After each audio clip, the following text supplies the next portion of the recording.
Bonjour Christophe. Bonjour Damien. Il est beaucoup question d'économie. Le Premier ministre s'est exprimé en ouverture. Il a fixé un objectif de croissance pour cette année.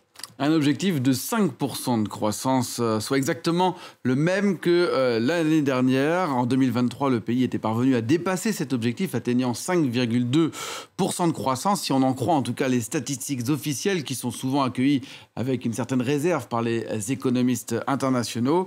Mais en 2024, pour atteindre cet objectif, le gouvernement pourrait avoir besoin de stimuler davantage l'économie en relançant la consommation, en créant 12 millions d'emplois, c'est l'objectif, et puis en augmentant les investissements publics. On va écouter le Premier ministre Li Qiang.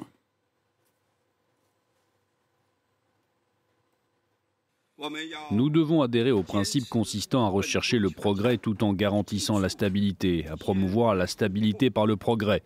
Toutes les régions et tous les départements doivent encourager la mise en œuvre de politiques permettant de stabiliser la croissance et l'emploi, tout en introduisant avec prudence des mesures de contrôle monétaire.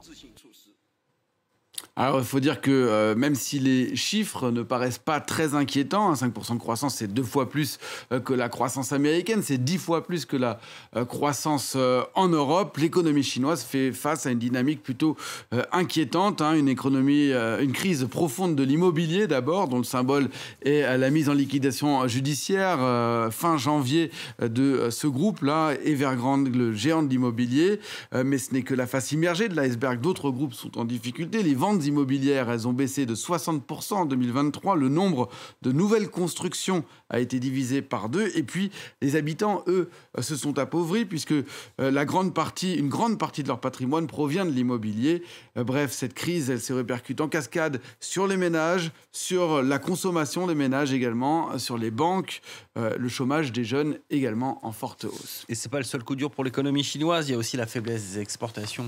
Des exportations qui ont même baissé de près de 5% en 2023 en raison d'abord du ralentissement économique ici en Europe et puis aussi de la volonté des Européens, des Américains de s'affranchir de la dépendance face à la Chine pour diverses raisons et notamment l'une d'entre elles, le réchauffement climatique.